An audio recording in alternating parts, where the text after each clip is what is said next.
They could have 3 losses by now. I don't know about that. They are not that Put good. Florida State in there, I would say yes to that, what you just said.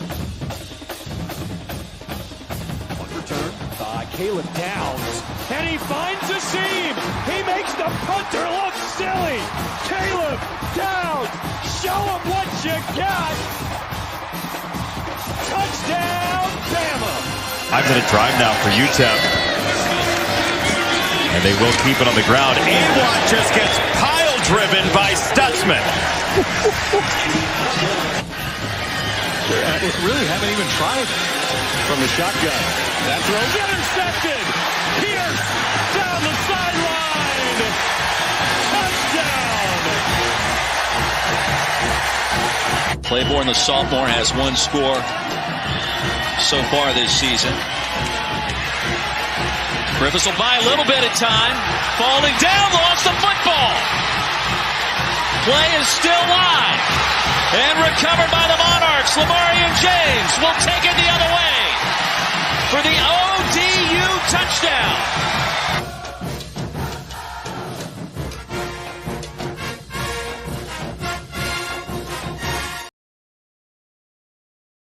Welcome back to Devy IDP Grind. I'm Hollywood Titan. I'm joined by my co-host Justice. What's going on, man? Not much, buddy. Just finished up dinner. It's my fault we're late.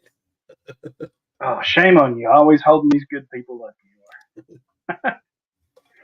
But we're back. We're going to finish up this week with the SEC. We've been doing the new faces in each conference, coaching changes, transfer portal.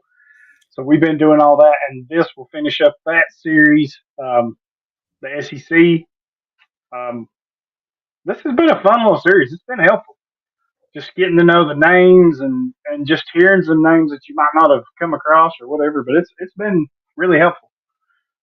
Yes, especially like who goes where and who left where, and yeah, with the way everything changes, and now it's just basically a wild, wild west. You got to have some kind of help. I mean, I've got lists everywhere and trackers everywhere, and I still can't keep up. But oh well. Before we get to the new faces, we have a few news and notes. I don't know if you got a chance to see it, but the AP preseason top 25 poll come out. I did see that. Like, I don't even know. I can't say what I want to say about it, but yeah, I saw it. You can say whatever you want. Gotta keep it G-rated, man. I don't know. Like, it's a crock of horse crap. Hawk Tui, that's what it is. Yeah, it's yeah.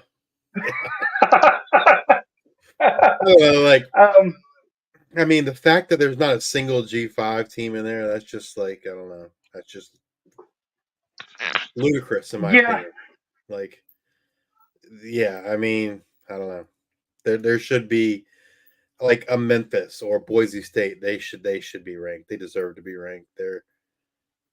I think so too, but with it being now a Power 4 plus whatever you're doing. I mean, let's just count.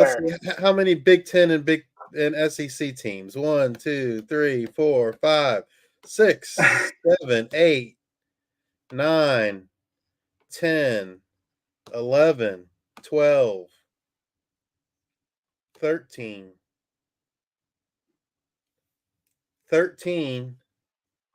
of the top 25 Big Ten.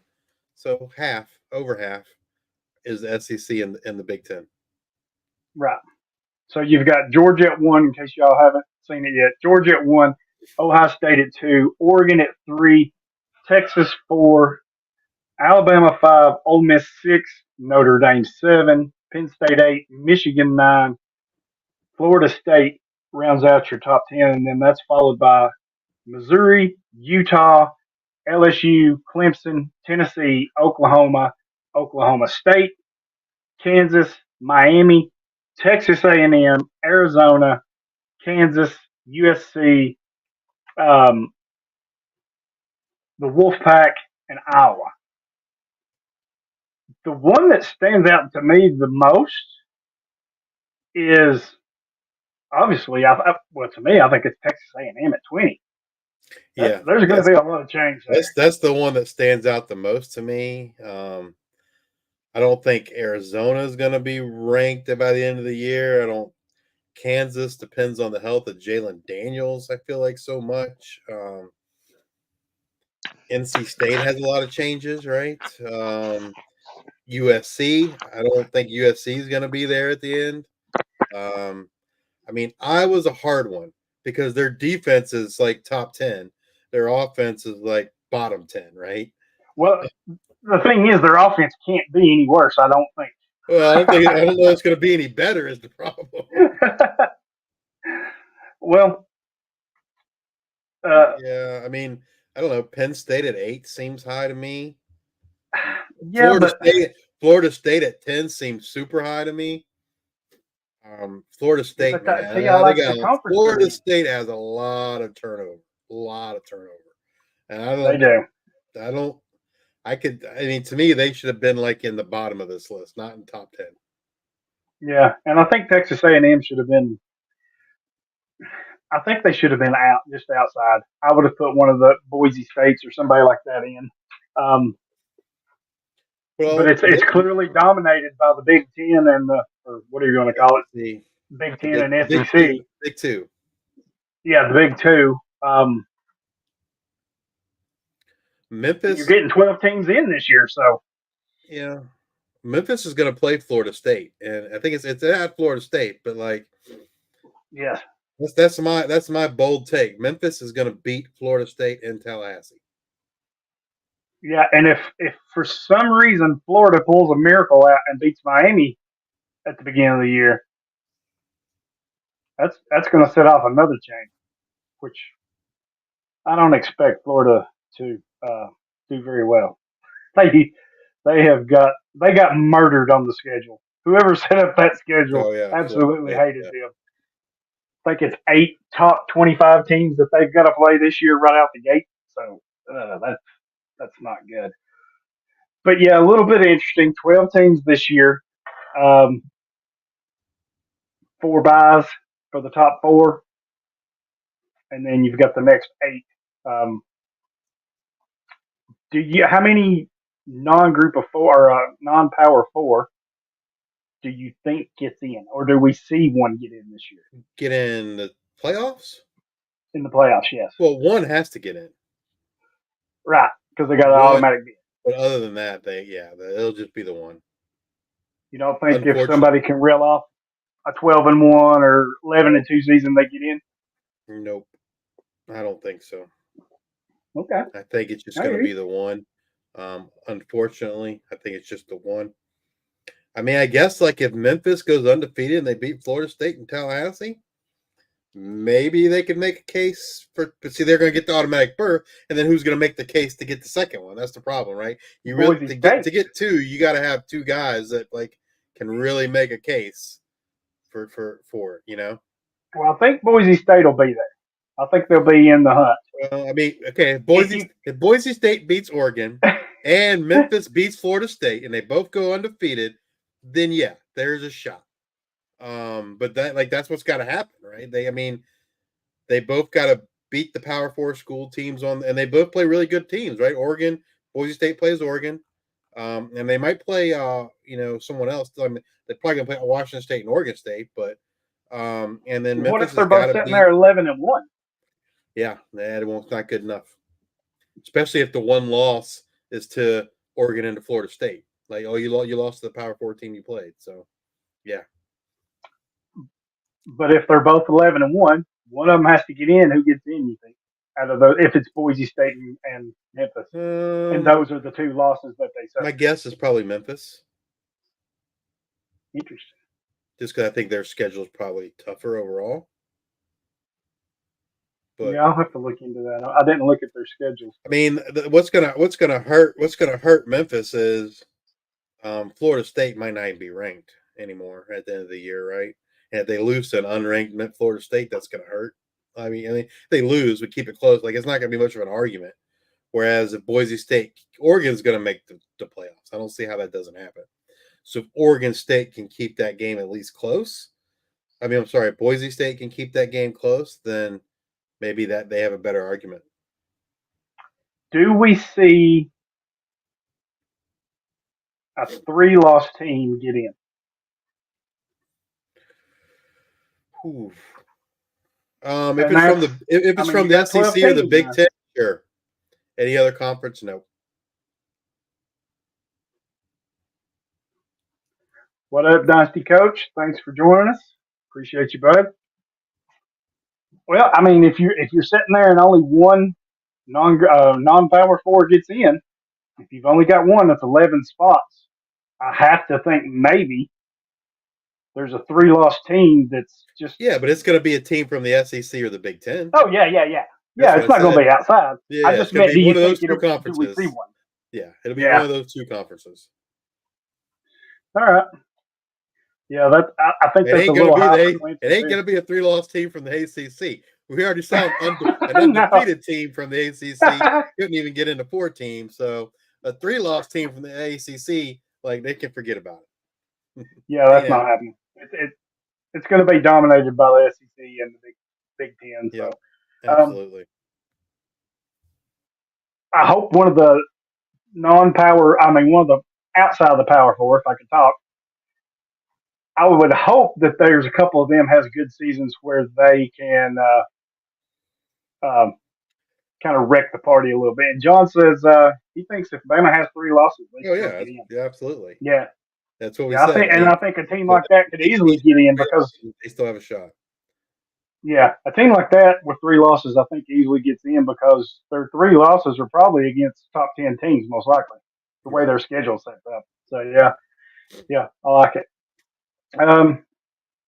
But yeah, if you get time, check out the AP poll. It's a little different. Um, news and notes. We've been talking about NIL for seems like forever. Uh, we've talked about the rumors and stuff of things coming and happening, and it's finally here, right?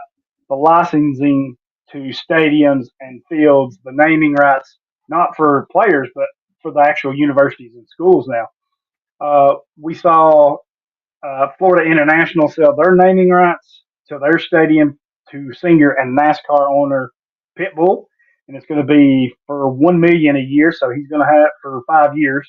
So he's going to have his name plastered all over that, which I think is good for them, right? Because Yeah. $5 million for 5 years, that's big for a school like FIU.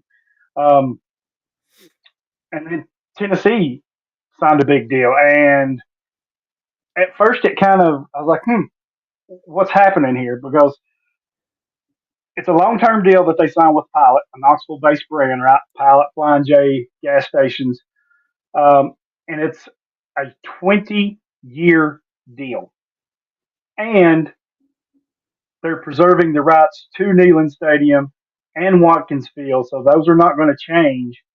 Um, but what you're probably going to see with Pilot is their brand is going to be plastered everywhere. It's already on the Tennessee website. When you look up players, it's there.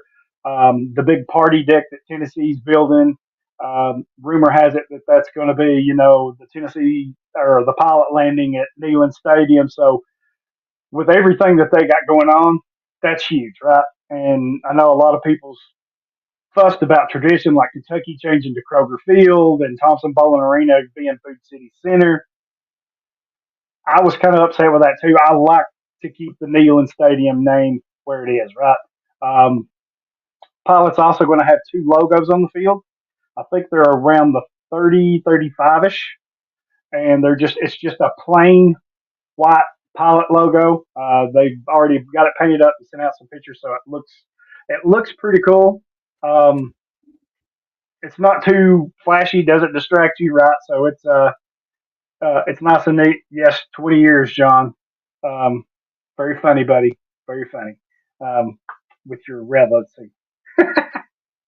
But we're starting to see that now. So I don't think you're going to see a lot of universities or schools go the way Tennessee did. I think you're going to see the majority go the way FIU did because they don't have that tradition, right? Your big schools, like now, I have heard a rumor that Ohio State's already in negotiations for the shoe. So I can only imagine what that's going to be, right? So But I think for these smaller schools that really need money, you're going to see a lot of them do like FIU did, and singers and stores and big name brands. They're going to be plastered everywhere. So I think that's going to be the trend.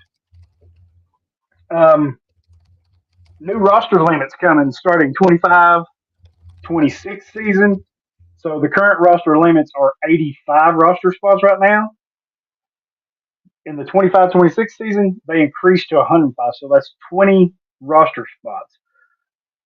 Well, I'm all for it. They increased the scholarship numbers. Right. Because what was happening is the Tennessees and Alabamas of the world were rating Old Dominion, for example, and saying, hey, you're going to be a non-scholarship guy. You're going to be a walk-on, but we're going to give you NIL money to pay your way on. So this in a way solves that problem, I guess. But in a way it doesn't, right? Because like maybe schools like FIU, Old Dominion, they can't afford 105 scholarships. But I think that's the reason why this changed, is so that the Alabamas of the world can't, like, in effect, have 105 scholarship players, because that's what they were doing. They were getting guys to come on as walk-ons, but then they were paying their tuition, so with NIL money. So yeah, and we're going to have to ban Dynasty Coach A because he's one of those nasty Gators. Good luck with your schedule down there, buddy. Good luck with that. You may not even have a coach by the time you get to Tennessee, but we'll see. But yeah, I agree. I was listening to the radio and they brought up something. Do you think it's going to, because you kind of mentioned it, do you think it's on a broad scale? Do you think it kills the walk-ons? Well, yeah. I mean, because there's no spots for walk-ons. Right. I mean, unless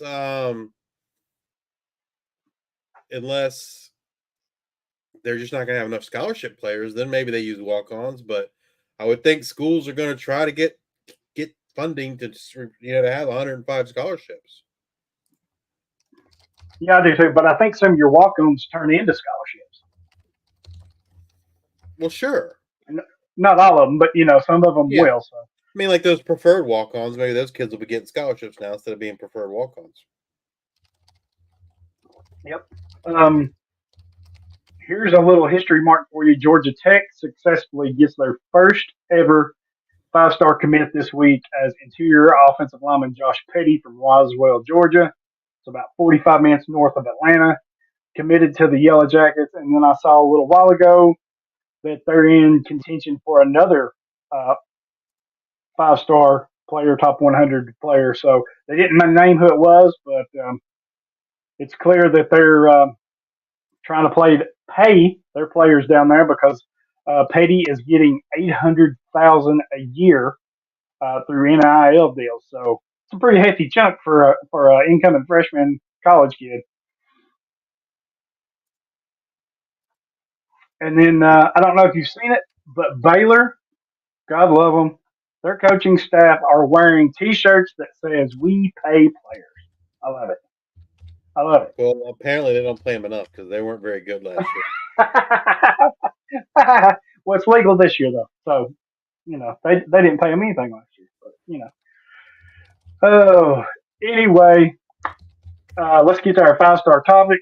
So it's going to be all the new coaching changes on the defensive side of the ball and all the new players, IDP-wise, that have transferred in, transferred out. We're going to go in alphabetical order here. Starting with Alabama, I'll do the coaching changes. Justice will fill you in on the players.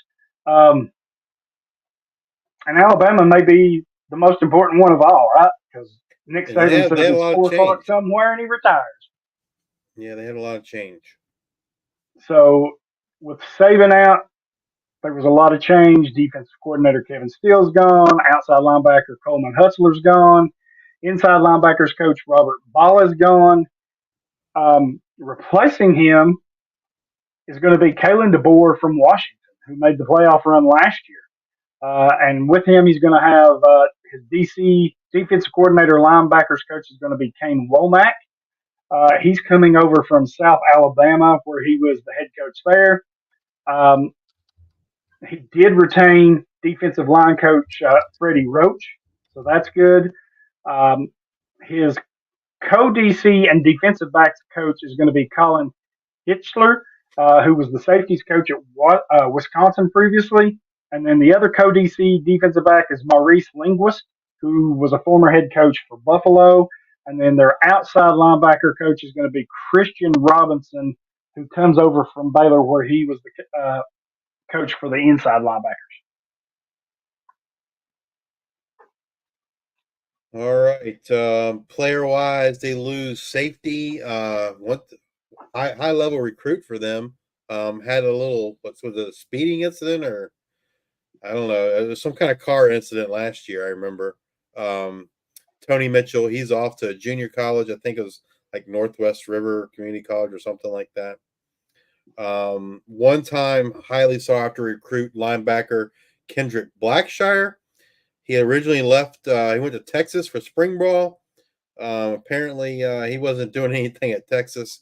He left. He left Texas after the spring and went to UTSA.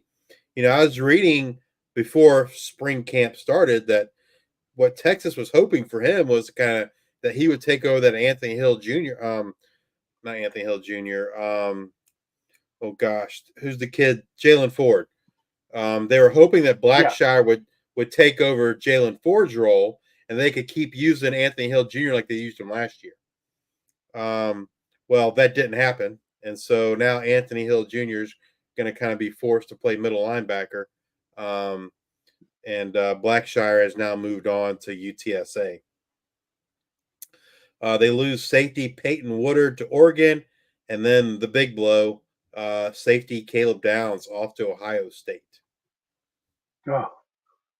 Yeah, I was just watching our intro, and I was like, Caleb Down making all those plays, and I was like, it's just going to be a different shade of red this year. But man, exactly. You know, I haven't heard anything recently, but at one point they were talking like they had said they gave Caleb Down some offensive snaps there at running back. So be interesting to see.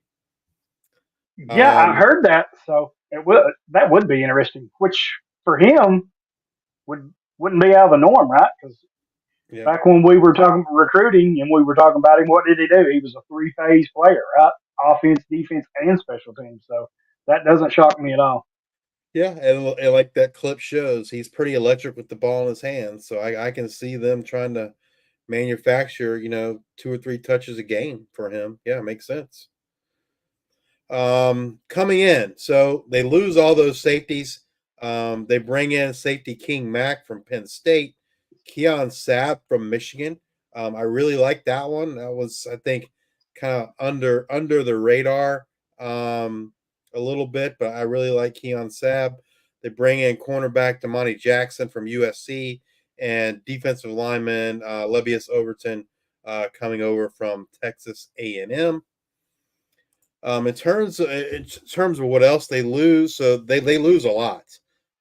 They lose NFL draft picks, Terrion Arnold, cornerback, Justin Egboigbe, defensive lineman, edge rusher Dallas Turner, edge rusher Chris Braswell, cornerback Kool-Aid McKinstry. All those guys are in the NFL. They graduated defensive back Jalen Key, linebacker Tresman Marshall. Now they did bring in a couple of those transfers, and they return like linebackers probably where they return the most from a returning production standpoint. They returned their top 2 tacklers at linebacker from a year ago, Deontay Lawson and Jahad Campbell. With 67 and 66 tackles, respectively. Caleb Downs, as a freshman, was their leading tackler a year ago, 107 tackles. So they have to rebuild that secondary. They have to rebuild that defensive front as well. Keon Sabb is someone I kind of feel like is going to step into that Caleb Downs spot. I don't be honest with you, I know Hollywood watched the Alabama spring game. Did anybody stand out for you along that defensive line, or? Uh, Defensive line, I think it's going to be Well, Overton's going to a start little one bit of spot, I'm sure, right? Overton should be the starter with you're probably going to have Tim Keenan the third and Tim Smith as your two big guys with Jaheim Oates probably in there. Overton's probably going to start as one of your ends or outside linebackers. Um, they've got two 5-star youngsters. One of them's a little older, but I think he plays more inside, and that's Damon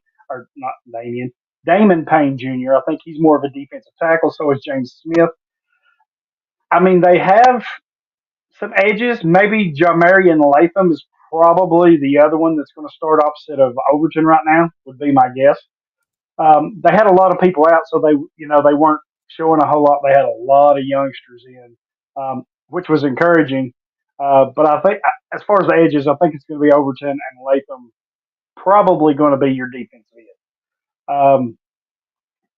But they're bigger guys, right? It's not like we've seen Yeah. in the past with Well, Will Anderson and Dallas Turner. We're not. That's it. These two are different types of guys.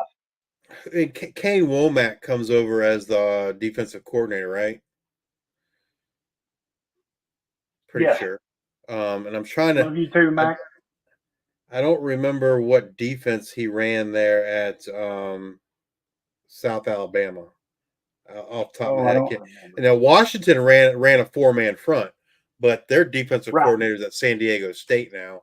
I can't, and I'm sorry, I just can't remember what Womack ran there at South Alabama as far as his front. Yeah, it's slipping my mind too. But I think Bama stays with this 4-man front, and I think that's who you've got. Your linebackers, I think they pick up a lot, right? Because Well, with Lawson and Caleb Campbell, Downs yeah. gone, with Downs being gone now, he beat the next closest person on the team by 40 tackles. That's a lot of production that somebody's got to pick up, right? Whether it's one of the safeties, I think it's one of the linebackers. I think it's going to be Lawson or Campbell, if not both of them pick up some of it.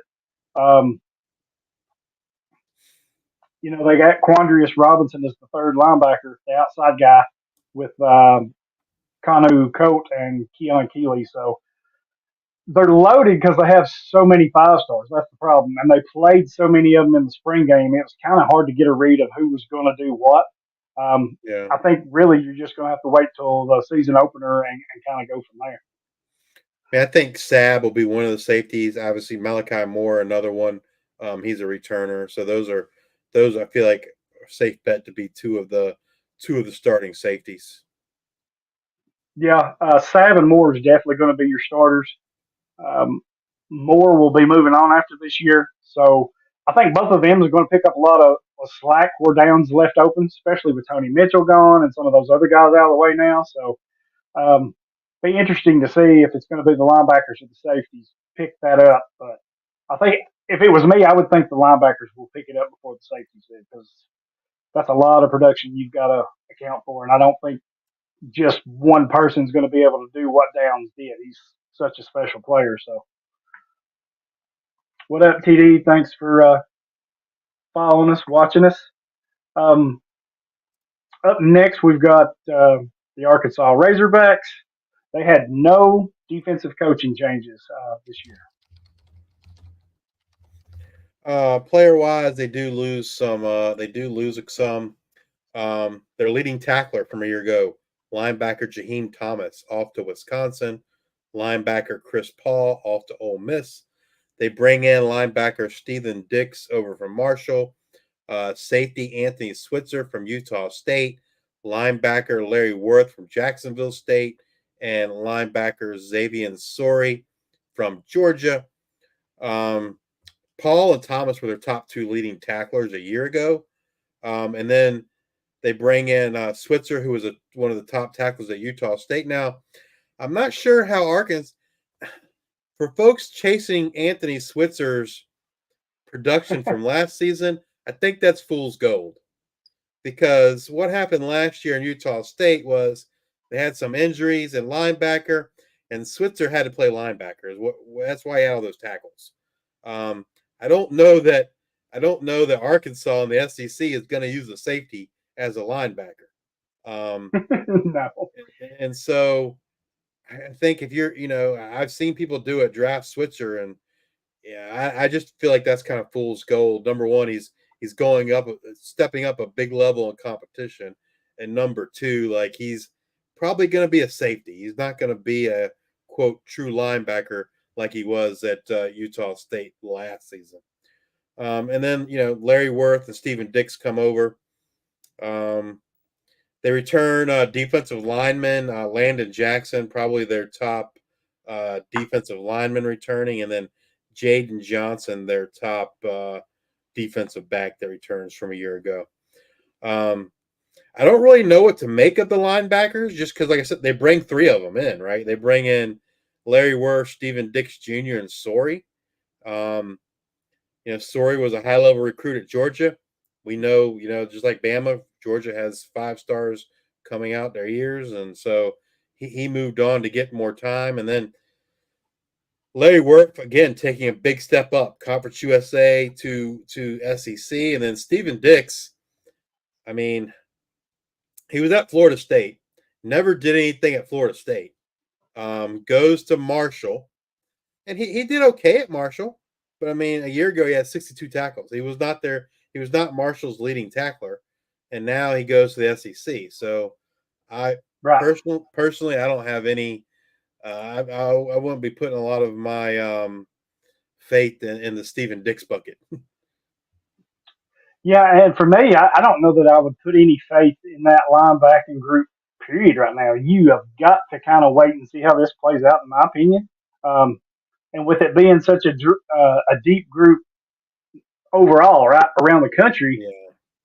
I think you can find a lot better options early until you see how that kind of starts playing itself out. Who's doing what and where? I'm just not touching their linebacker group, and I'm not touching, many of their players defensively at all. Landon Jackson, maybe the one that I would look at. He's probably going after this year because he's a senior. Had a good year last year. The defensive end for them. Outside of that, I'm just not too crazy about. They've got some good players, but it's just the uncertainty of it, right? So I think until you can clear some stuff up, you kind of got to avoid the Razorbacks. Yeah. Up next is the Auburn Tigers. They had a few changes here, so they got rid of their DC, Ron Roberts. He left to go be the DC at Florida, and their defensive backs coach Zach Etheridge is out, and defensive line coach Jeremy Garrett is out. Replacing them is going to be at defensive coordinator is going to be DJ Durkin. He's going to come over from Texas A&M. He's part of that Jimbo Fisher house clearing that we'll talk about here in a little while. So he comes over to help Auburn at the same spot. You're going to have co-DC Charles Kelly, and he was a former defensive coordinator for Colorado. You've got defensive tackle coach Vontrell King Williams. He was with the team last year, but they promoted him from an assistant up to the defensive tackle coach. And then cornerbacks coach Wesley McGriff, comes over from Ole Miss where he was a defensive coordinator. So a lot of defensive coordinator experience for Auburn, and I think that's only going to help them, right? You've got some high-level coaches that are maybe taking some lesser positions with Auburn, but that experience is still going to be there. So I think this helps Auburn a lot. Yeah. In terms of folks they're losing highly. I mean, he was a pretty high-level recruit, but never really did anything at Auburn. Defensive lineman Wilkie Denard off to Mississippi State. Another high-level guy that never amounted to much, Wesley Steiner, linebacker, off to Washington State. Linebacker Cam Riley moves over to Florida State. Linebacker Scooby Williams goes to Texas A&M. Safety Kamari Wilson to Arizona State. And probably the big one, defense. Sorry, I got that. I'm supposed to be under Florida. I think I messed up here. think Scooby Williams, Kamari Wilson, and Prince all came from Florida, not from Auburn. Sorry about that. Who are yep. Yeah, I see what I did there. Yeah.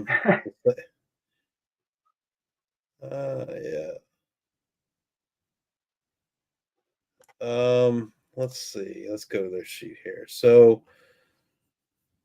they bring in linebacker Dorian Mousow, defensive end Karan Crawford, D-back Jaron Thompson, and defensive lineman Philip Bliddy coming from Indiana.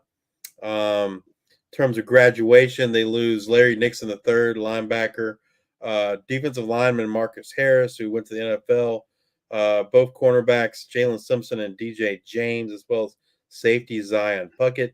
They returned their leading tackler from a year ago, as well as their second leading tackler, both linebackers, Eugene Asante and Jalen McLeod.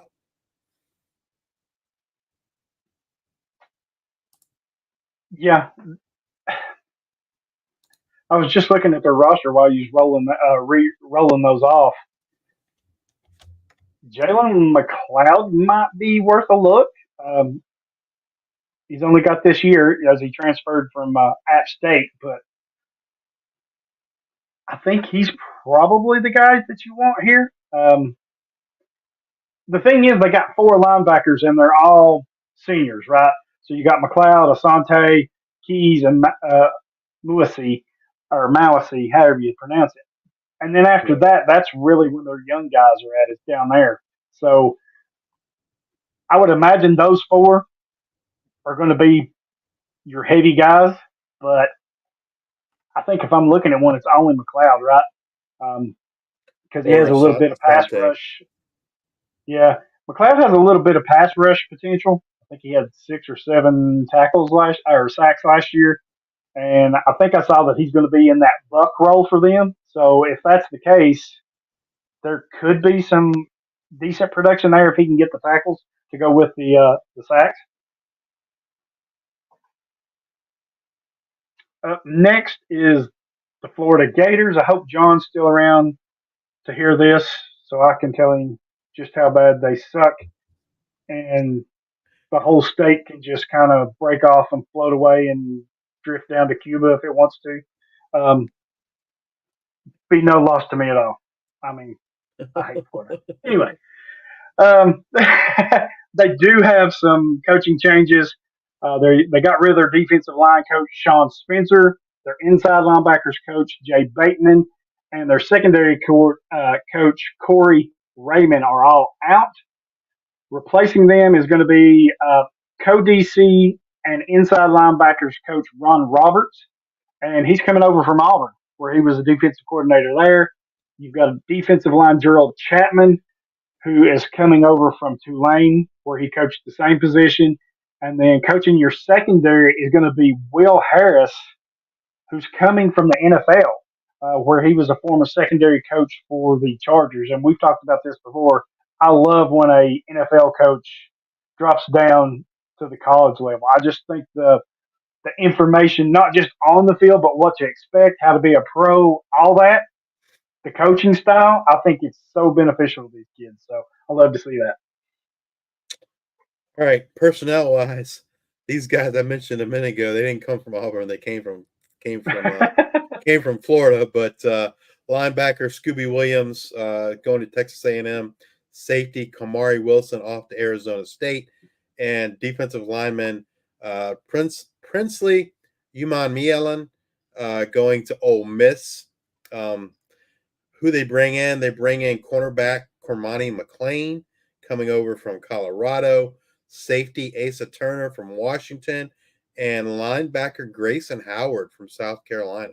That Grayson Howard one's interesting just because he was a pretty high-level recruit for South Carolina, didn't get much run a year ago, and here he comes to Florida and try to man that second linebacker spot, I guess, next to Shamar James, who returns.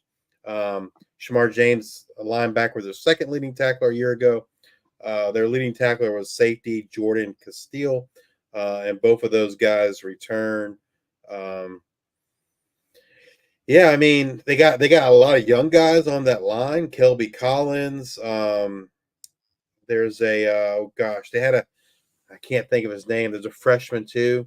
That was a pretty high level recruit they got just this past spring. LJ McCray. Yes, LJ McCray. Yeah, he's a 5-star. So that defensive line looks like it's going to be really young. Linebacker, I mean, the linebacker's not going to be much older. I mean, Shamar James is, I think, a sophomore, and Grayson Howard's or Shamar James might be a junior. He's a junior. Yeah, but he hasn't played a whole lot other than last season. Yeah, and they got Derek Wingo, the high recruit that hasn't played a whole lot either. He's a senior, so yeah, that looks to bring be in Miles Graham too, a freshman linebacker, along with Grayson Howard. So, I mean, this defense looks really young to me. Yeah, and I think they're going to struggle, right? I mean, even with some of their best players, we kind of joked about it earlier. Their schedule is not. If you're weak-hearted, even if you're strong-hearted, that's going to be a tough. That's going to be a tough road to hoe for them.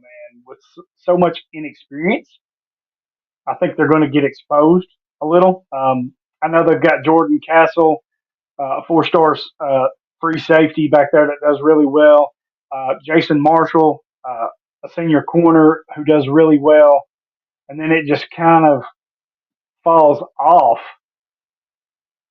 They really need Cormani McClain to be what everybody thought he was. They need him in a bad way to. It would help them so much if he could just step up and be what everybody thought he was. Yeah, I mean, they there's a lot that they need on that roster. You know, I mean, yeah. Does Billy Napier survive the season? Do they let him play out the season?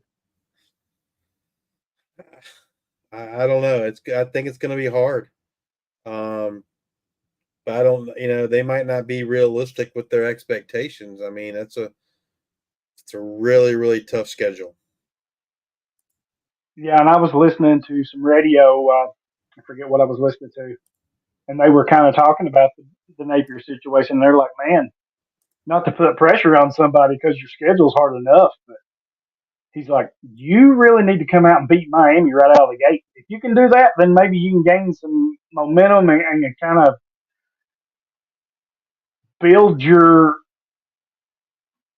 hype up to where, or build your team up to where they're thinking, okay, we can do this, and maybe you can steal a win or two.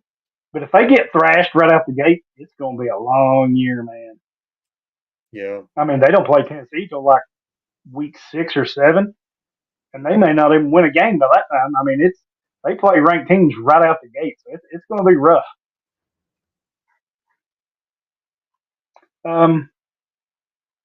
Georgia Bulldogs, nobody cares about them. No, just kidding. They did have a couple coaching changes. Their co-defensive coordinator, safety coach Will Muschamp is gone, and their defensive backs coach Bryn Brown is gone. And replacing them as the co-DC safety coach is going to be Travarius Robinson, and he comes over from Alabama where he was a cornerbacks coach. So really talented coach, right? If you're going to coach with Nick Saban, you're going to have to be pretty damn talented. But from cornerbacks to co-DC, that's a pretty good promotion. But I like it though. And then, of course, replacing Fran Brown as the defensive backs coach is going to be Dante Williams. How much do you think they're going to miss Will Muschamp? I don't think a lot. I mean, you got Kirby still there, man. You know that Kirby is defense is his right. specialty. So I don't. Plus, you're loaded to the gills on defense with players. Yeah. So yeah. So they do lose 2 guys that we've already talked about. Xavier Story, linebacker, off to Arkansas, and then they lose linebacker Jamon Dumas Johnson to Kentucky. they didn't really bring in any, high level recruits or high level transfers from a defensive perspective because they don't need to, right? They got 5 stars up and down the depth chart on that defense. But they did lose some folks to the NFL. Tyke Smith, Javon Bullard, Kamari Lassiter, all moving on. They also lose Zion Logue and Tremel Walthor. But they return, just about everybody else. Small Munden at linebacker, Malachi Starks, defensive back, CJ Allen at linebacker, Nazir Stackhouse, Warren Brinson, defensive line, Michael Williams along that defensive line, edge, Raylan Wilson, linebacker, Kristen Miller, defensive line. It's just kind of a who's who, right? Of Right. Janelle Aguero, Samuel Mpemba, Jamal Jarrett, Troy Bowles. I don't know. It's kind of an embarrassment of riches, if you will. One player I'm really looking to this season to see if he can do anything, and someone I think both you and I expected to do a lot last year, and it never came to fruition. And I understand Georgia has so much talent; they rotate a lot. But man, Michael Williams, he's in my opinion, he underperformed last year. Yes.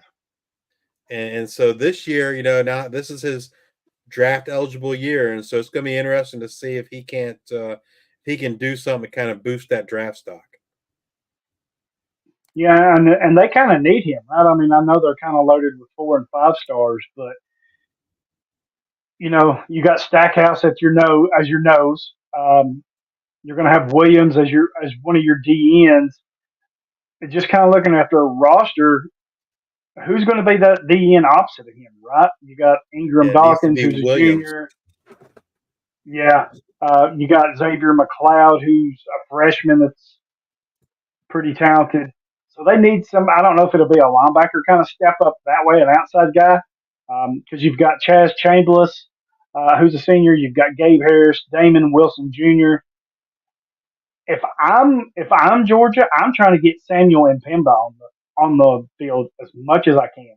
He's a sophomore, 4-star outside linebacker, and I kind of think he fits that mold of what we've seen from Georgia the last few years. Linebackers that can rush, kind of like a Mikael Williams. So if I'm him or if I'm them, I'm trying to get Mpemba on the field a lot. I think CJ Allen, you could see a pretty good year from him. The sophomore linebacker, Jalen Walker. Man, they're just so loaded. It's hard to say. One player that I am really excited to see is just how much run that KJ Bolden gets. He's a true freshman 5-star safety. I know they have Malachi Starks. They have Jonelle Aguero, or how do you say his name? I think he's going to play the nickel. I think Aguero is going to play the nickel corner. Most likely, yeah. Nickel star, whatever you want to call it. Yeah, so they got some good corners, right? But man, everything that I've heard about KJ Bolden has been insanely positive. Like from their coaching staff, not just fans and reporters, from their own coaching staff.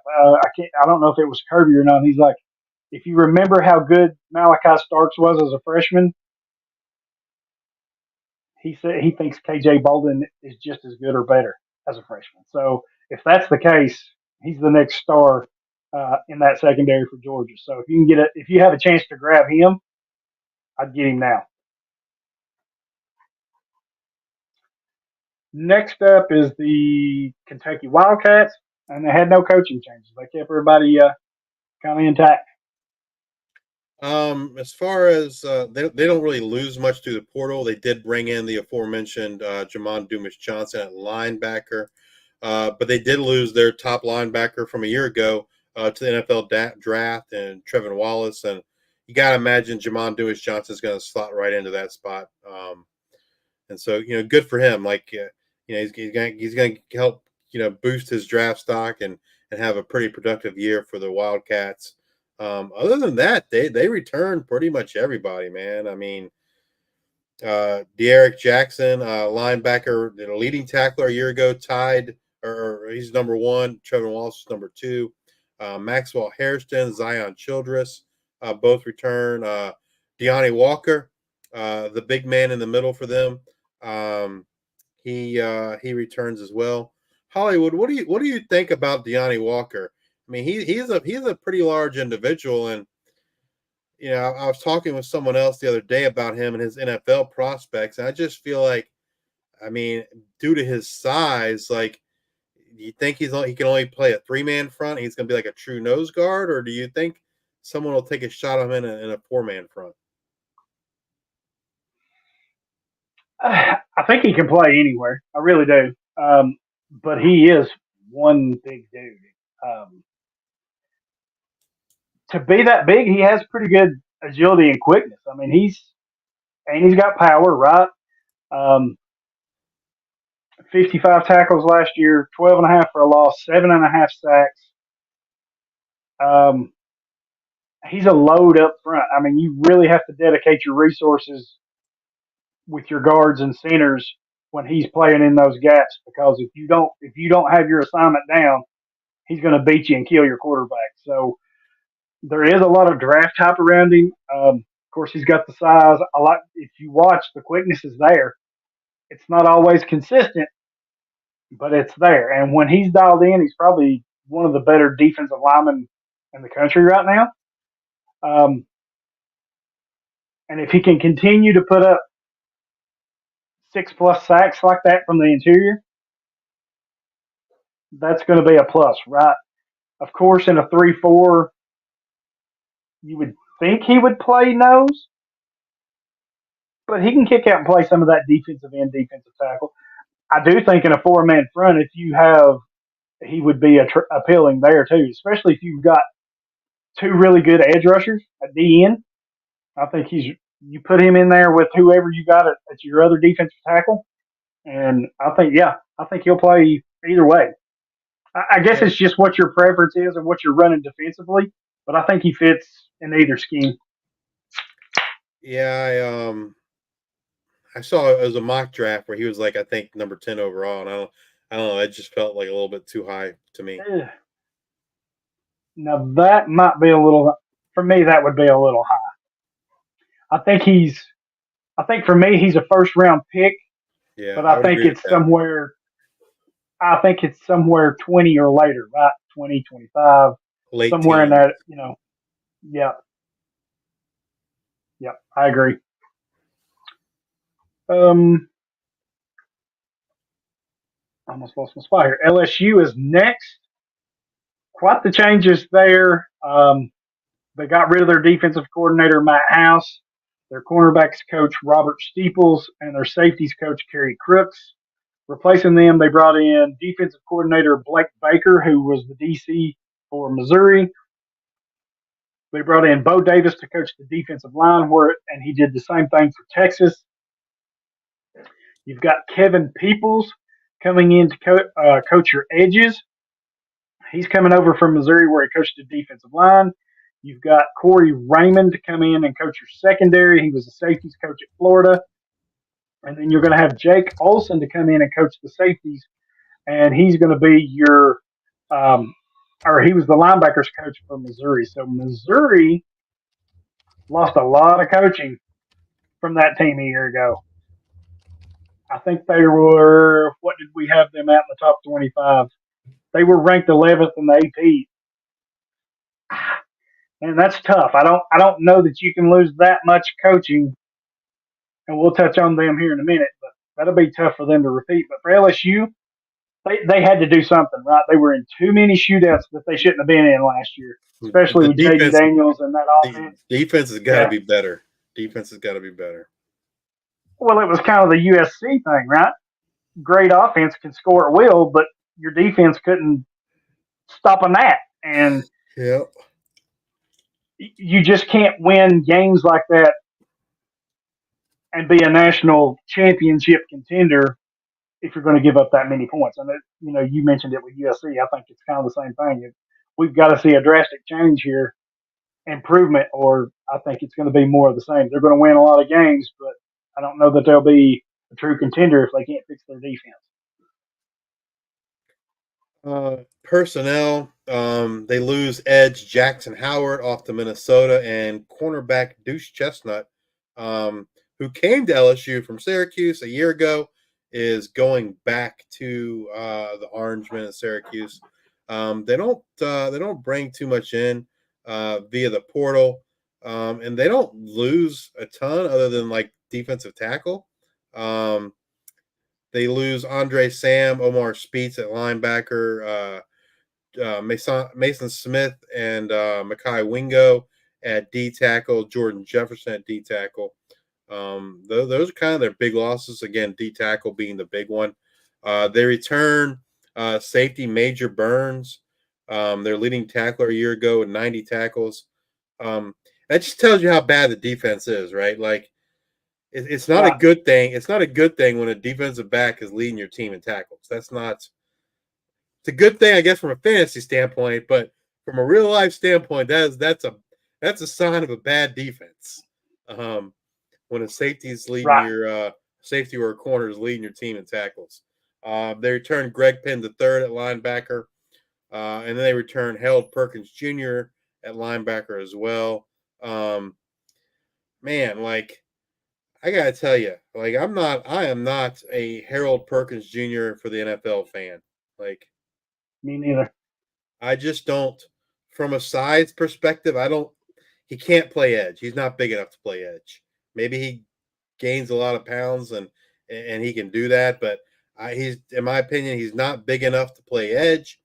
He's not really a middle linebacker, and so now he's kind of playing, a weak side or weak side back or a strong side, and I don't know, like, the price you have to pay for Harold Perkins Jr. in a C2C league, like, I don't want any parts of it. Yeah, me neither. And I think you kind of touched on it. I think he's kind of miscast right now as a middle linebacker. Well, last year I think they moved him to I think he played weak side last year, I think. And I think that's what they plan to do. I mean, he's good in coverage. I think he's decent in coverage. That's probably his best asset. I mean, he's a good pass rusher on the college level. I don't think that's going to translate to the NFL due to his size. He's not the world's best tackler either. No, he's not. You said you wouldn't buy him in Campus to Canton or IDP Devy or whatever. If you have him on your roster, I'd be selling him. I assume you're trying to move him. Absolutely. Yeah, me too. I'd be trying to sell him right now. I mean, yeah, because I mean, folks are talking. Yeah, and I think he's a top linebacker in the draft, and I and personally don't see you that. You just said it, I think you just hit the nail on the head, right? He's moving from a rush position, right, an edge rush position, to a linebacker position in fantasy. That's what you want, right? You want somebody back there that's going to get you 130 tackles a year and can rush the passer. I'm with you. I think they're like, oh my gosh, he's moved from defensive end or whatever edge to linebacker. He's going to get all these tackles. I want him. And I think if you can find a fantasy manager that's thinking like that, you don't even have to set the hook.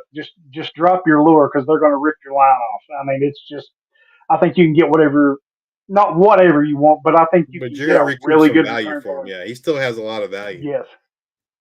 And he's going to make it and try to sell him though, because I wouldn't pay very much for him. So. Yeah, me neither. And I'm with you. I'm not a big Perkins fan. I think there is some value there, but I think it's mostly for fantasy managers that already has him on the roster, right? Because you already have him, so you're kind of not out either way. But if you can sell him, I'm with you. I think you're moving him easily. Sage Ryan, the junior safety, I think he's going to have a good year for him. Can't wait to see what he does. Man, they are so thin at linebacker. And if this is true, and I'm looking at collegefootballdepth.com, they've only got like 8 linebackers rostered. Perkins is a junior. Major Burns, they listed as a linebacker. He's a senior. Greg Penn's a senior. Then you got Whit Weeks, a sophomore. West Weeks, a senior. Xavier Atkins, a true freshman. And Kylan Jackson, a freshman who's being redshirted. So if that's all they have at linebacker, Perkins, Burns, and Penn, man, they better hope one of those don't get injured because if they do, they're going to be in some serious trouble. I honestly think I know they're trying to make changes with coaching staff, but I just don't think they have the ammunition player wise to pull this off yet. They're going to need a couple more recruiting classes to build some depth there. Do you see it that way, or? Yeah. And I mean, and you know, they usually can get the recruits. So I think I think it's something they can do. And Right. hopefully they got the coaches in place now to kind of get more out of the talent they do have. Right. Kind of off topic because we're defense, but do you believe in Nussmeier? I'm a big Nussmeier fan. Huge Oh, Nussmeier really? fan. Yeah. Yeah. If you got him in a league, Wow. you don't want him, trade him to me, buddy. I'm a big Nussmeier fan. Wow. Okay. Yeah. I think he has potential to be the number 1 overall pick. Wow. You heard it here first, folks. I mean, Number 1 over. Wow. I think it's between him and Carson Beck. I'd That's take my Carson feeling Beck in a today. heartbeat. I think over Nussmeier. Maybe I need to go back and watch, and maybe it's partly because they've had Jaden Daniels the past 2 years. But there has to be a drop off there, I would think. Now I know you got to count in the receivers being gone and all that. I understand. Well, I mean, just pure talent, I think Daniels is miles ahead of where Nussmeier is. I know they're different quarterbacks, but I mean, they're pretty different quarterbacks. Nussmeier's a better passer. Daniels obviously better runner, probably more athletic, but yeah, okay. I think people are gonna be shocked, surprised how good Nussmeier is this year. I'm a big Garrett Nussmeier fan. I'm shocked by your statement. I just did not peg you for a Nussmeier guy. I've never really asked you that. I was like, wow. I was fixing. Yeah, I was looking for you to say, nah, he sucks or whatever, but no, you just, yeah, I'm a huge. And then you back it up with the 101. I like it. I like it. Oh yeah. I wish next, I don't think I own him in a single league. I wish I did. I mean, I own him in some leagues that are college fantasy only leagues. I don't think I own him in a single campus to Canton league. I wish that wasn't the case, but unfortunately it is. Well, I'm gonna go look when we get done because I'm not a fan of him. So I'll be sending an offer your way if you own him somewhere. If I have it. Yeah, exactly. I don't think I do, but I will check. The Ole Miss Rebels are next. Mr. Kiffin, put up or shut up year for him, you think? I mean, I don't think it's put up, shut up in terms of like he's gonna get fired, but it's put up, shut up in terms of they are all in this year. Like this is like they're going for it. Absolutely, they're going for it. Yep, because they killed the transfer portal and they got some huge gets out of there. So the only change they did is that I could find is they brought in Brian Brown to be the co-defensive coordinator / secondaries coach, and he's coming over from Cincinnati where he was the defensive coordinator. So Cincinnati's had some decent defensive players. So other than that, Lane said, "Hey, I'm going to stick with what I got, but I'm going to bring this guy in." So we'll see how it turns out. In terms of transfers out, they didn't really lose too much, really at all. Like from folks that did a lot for him last season. They did lose some from a graduation standpoint. Linebacker Ashante Sheestrunk, safety DeJuan Anthony, and linebacker Jeremiah Jane Baptiste. and Cedric Johnson, off to the NFL defensive end. Those are kind of their big losses from a graduation standpoint. And like you mentioned, they bring in a ton. They bring in defensive lineman Chris Hardy from Jacksonville State, safety Key Lawrence from Oklahoma, defensive lineman Walter Nolan from Texas A&M, edge Princely Umanmielen from Florida, safety Lewis Moore from Indiana, linebacker Chris Paul from Arkansas. This is kind of an all-in year, I mean, for them. Absolutely. And they've treated it as such. One of those players I kind of wanted to highlight because, again, folks look at his stats from last year and then they go draft him, and that's Chris Hardy. Chris Hardy had a phenomenal Jacksonville State, great player, not knocking the player, but he's Conference USA to SEC is a big jump, number one. And yes. number two, like yes. he is not projected to be a starter for Ole Miss. Now, is he going to play? Absolutely, he's going to play. He's going to be part of the rotation. But I mean, you know, he's got Walter Nolan in front of him. He's got Princely Umanmielen in front of him. So again, like if you're drafting Chris Hardy and you're expecting last year's number, like you're chasing rainbows. That's the best way I can describe it. Like you're chasing rainbows. Yeah, but I still like him though as a player. I like him as a player, but I'm not gonna like. I just think people draft. They see what he did last year, he did great last year, right? And then they lose the perspective. He did it in Conference USA, not the SEC.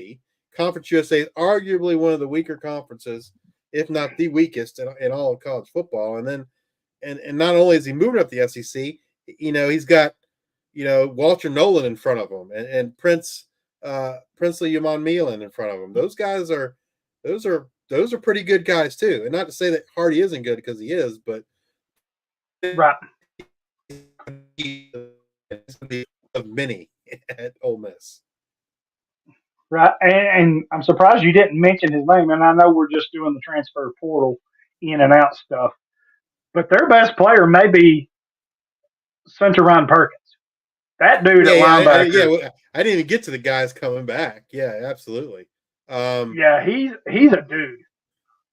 They return safety Trey Washington, safety John Saunders Jr., linebacker Kahari Coleman, defensive end Jared Ivey, defensive tackle JJ Pequas, linebacker like you mentioned Suntarine Perkins. Yeah, I mean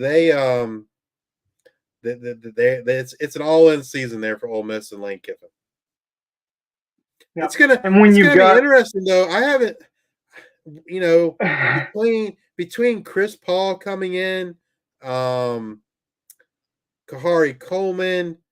Who else did they bring in from a linebacker perspective? Any other linebackers? Linebackers they brought in. Like Kahari Coleman come in from TCU. Chris Paul come in from Arkansas. So it's gonna be interesting to see where Perkins kind of fits in that mix, because Perkins came on strong in the beginning of the year, and I feel like he kind of fell off towards the end. They're super young. We talked about Coleman, Paul Jr., and Perkins, right? Then you've got junior Tyler Banks. You've got redshirt sophomore Trip White, junior Raymond Collins, who's a JUCO transfer, sophomore TJ Dudley, who comes over from Clemson, freshman Mark Trigg, and then you've got another JUCO transfer who's a junior CJ Barney. So outside of those top three starters, they're super thin. I mean, they don't have a lot of experience at all. But I do love Center Ryan Perkins. If you can get him on your roster, he'll be worth it. Now, don't go overpaying, but if you can get him at a fair price or maybe just a bump above a fair price, I think he's going to be worth it. Because he's going to be there for at least this year and next year before he's draft eligible. And he's going to be a dude for you. Up next is the mighty Mississippi State Bulldogs. I didn't see anywhere that they pushed anybody out.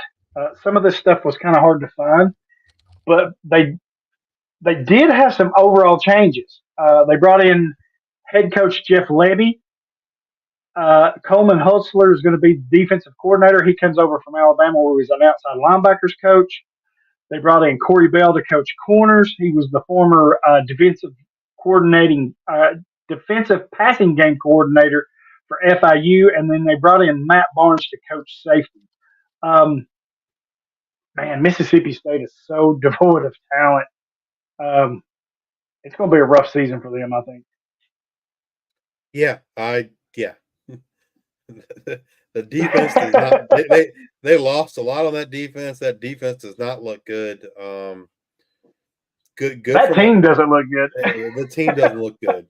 I agree. I think Jeff Levy's a good coach. I think he'll get it turned around, but he's going to be in for a rough year one.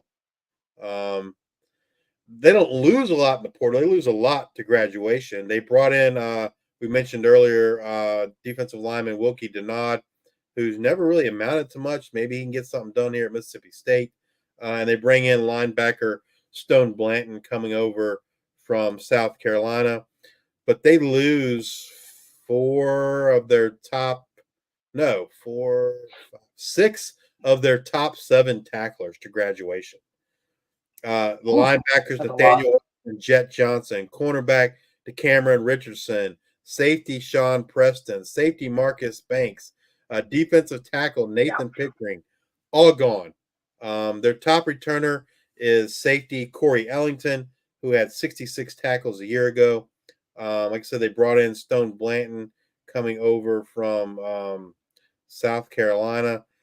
He's probably, my guess is he's going to be their number 1 linebacker. And they do return J.P. Purvis from a year ago, Deshaun Page from a year ago.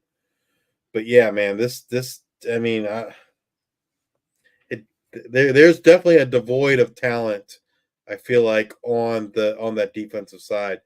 They lost a lot of talent, and I don't know they necessarily have I don't think they have the talent to replace what they lost.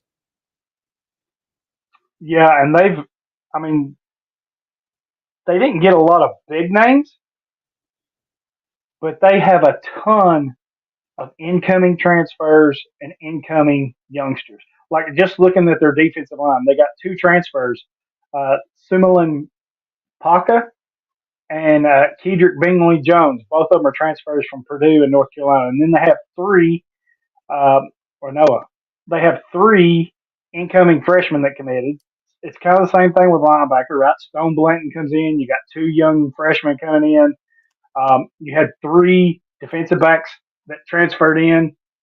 2 of them from Memphis. Travain Wright, a true freshman, or Travian Wright, a true freshman, and then you had Diego. I can't talk.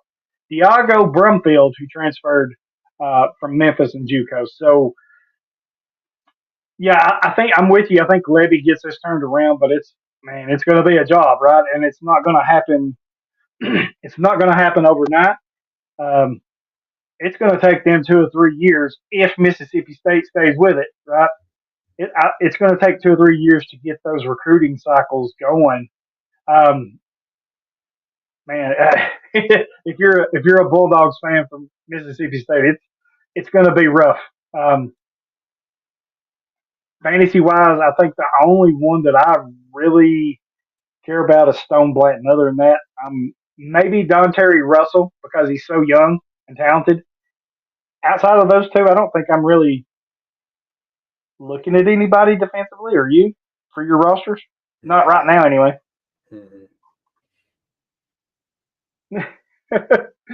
The Missouri Tigers are next. So you heard me mention these names before. They lost a lot to LSU, right? Their defensive coordinator, Blake Baker's gone to be the DC at LSU. Kevin Peoples, their defensive line coach, is gone to LSU to coach the edge. Replacing them, you're going to have defensive coordinator Corey Batoon, who was a defensive coordinator for South Alabama. And then coaching defensive line and edge is going to be Brian Early, who was the defensive line coach at Houston. I actually like both of those pickups. But Missouri lost a lot of coaches defensively. I wonder if that much turnover. I know they got some talent, but when you have that much turnover, that has to have an effect on you. Yeah. Player wise, They don't really lose anyone in the transfer portal, but they bring in linebacker Corey Flagg from Miami and Toriano Pride, cornerback, over from Clemson. They do lose a lot, though, to the NFL and to graduation. Jalen Carlisle, safety, their leading tackler from a year ago, is now Indianapolis Colt.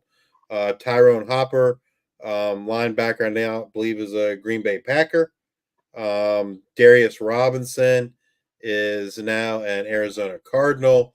Chris Abrams Drain, he was drafted, I don't remember where, cornerback. Enos Rakestraw, cornerback, was also drafted. They lose a ton of talent on this defense. Yes, they do. Their top returner is defensive back Joseph Charlton, who had 60 tackles a year ago. And like, you don't lose a Darius Robinson and just replace him, And so, I don't know that this defense isn't going to be better than it was. It's going to be worse than it was last year. And Tyrone Hopper's no slouch either. He's up there in Green Bay. He was a big part of that Tigers defense for them. Jalen Carlisle is pretty good too at the safety spot. Yeah, and then you talked about them losing Rakestraw, who was good for them at corner. They got Johnny Walker, he's got 2 years left if you want to count the COVID year. So he's potentially got 2 years left, but he's a senior. If you're an IDP Devy or Campus to Canton type, I don't know that I'm really looking at a lot of these. Corey Flagg maybe has some potential transferring in from Miami. They have a top recruit, Williams Nwaneri. Yeah, 5-star true freshman. That's where I was going. I think if I'm looking in deep leagues like that where you can draft freshmen, I think he's one that you really got to look at. They did have Darius Smith, but he's recently got hurt, so that's a big blow to their defense too. He was a junior that they expected a lot from. So, they haven't even played a game this year, and they already lost one of their potential starters. So, it's going to. Some of these teams in the SEC they're going to look silly this year. I know the SEC's kind of been balanced for the most part the last few years, other than Vanderbilt or whatever. But I think you're going to see a few more teams closer to Vanderbilt's level this year than we've seen in a while. And I think it's because they just don't have the talent. Mississippi State, maybe Arkansas, maybe South Carolina. I know Missouri was a hot team last year, but that much change. I think you're going to see more teams closer to Vanderbilt than we've seen in the past. Yeah. Up next is the Oklahoma Sooners, one of two newcomers to the SEC, and they're on the mighty Tennessee Vols schedule, and we are their first conference opponent, and I can't wait to hang that big L on their forehead. So, they got rid of their defensive coordinator, Ted Roof. Replacing him is going to be co-DC / linebackers coach Zach Alley, who's making the jump, a pretty good jump for him. He's coming from Jacksonville State, where he was the co-DC linebackers coach there. So they had a good defense. Jacksonville State had a good defense last year. Yeah, they had a really good defense. And I don't think it matters as much for coaches as it does players, because I think if you can coach, you can coach, right? Well, he's got Brent Venables there too. So. Right. So I like the pickup for them. If he can replicate what he did for Jacksonville State at Oklahoma, Oklahoma's going to be tough. They're going to be a tough out. It's just going to come after their first conference game when we beat that ass for them. That's right. You want your Nussmeyer at 101? I'm taking the balls for an ass whooping right here. Player-wise, they don't really lose much through the portal, but they do bring in some talent in the portal. They bring in defensive tackle Demonic Williams coming over from TCU, and edge Caden Woolard coming over from Miami of Ohio.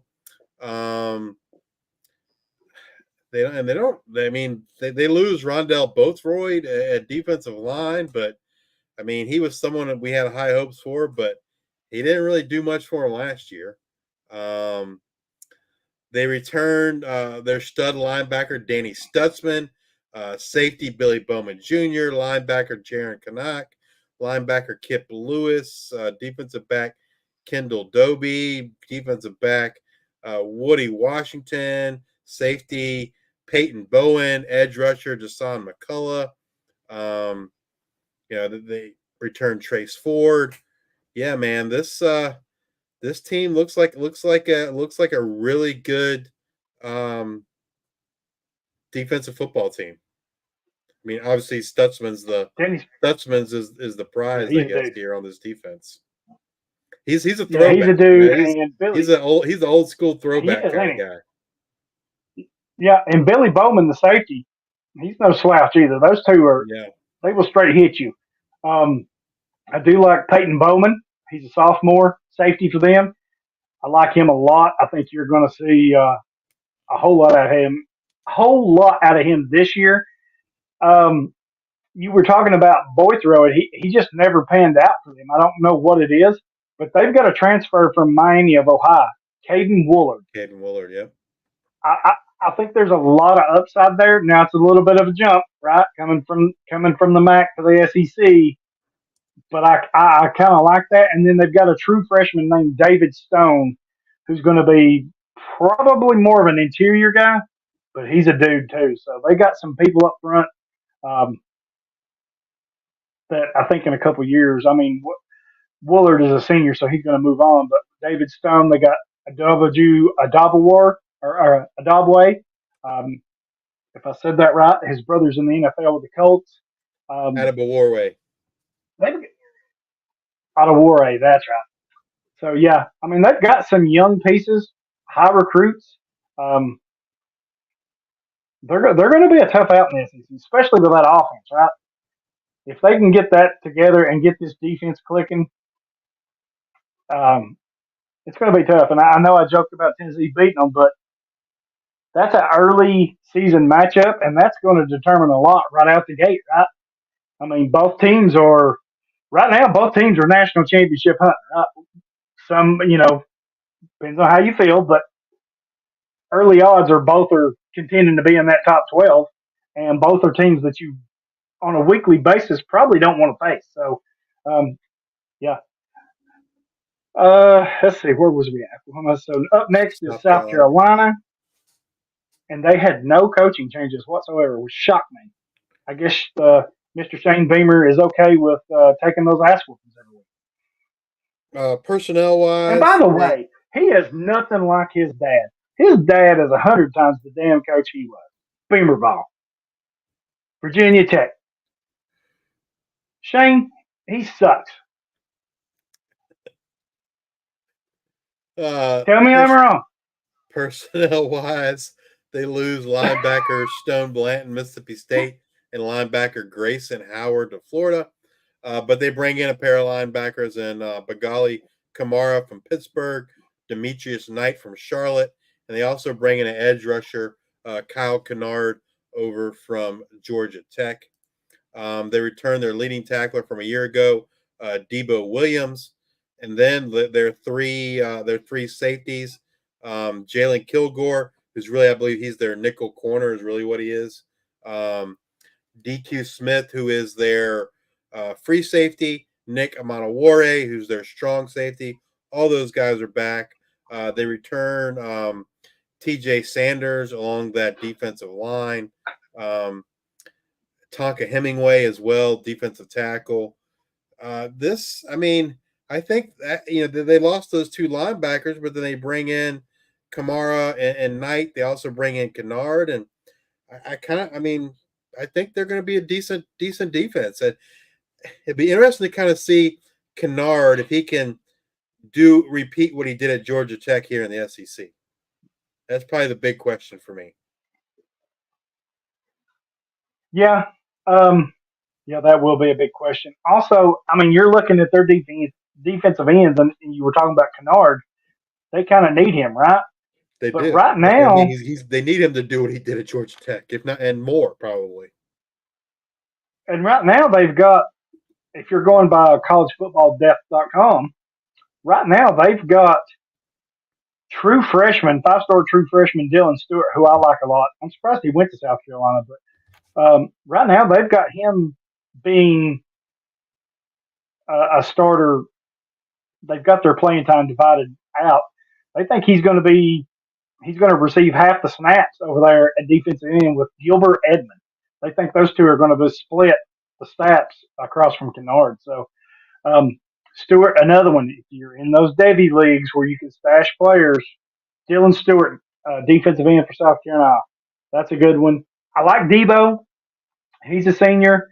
Um, I think them getting Demetrius Knight from Coastal Carolina and Georgia Tech, the transfer, I think that was a big get for them because they needed that, right? After losing Stone Blanton, And Grayson you had Allen. to have somebody to, yeah, you had to have somebody to be able to come in there and kind of pick up that. So I like that for him.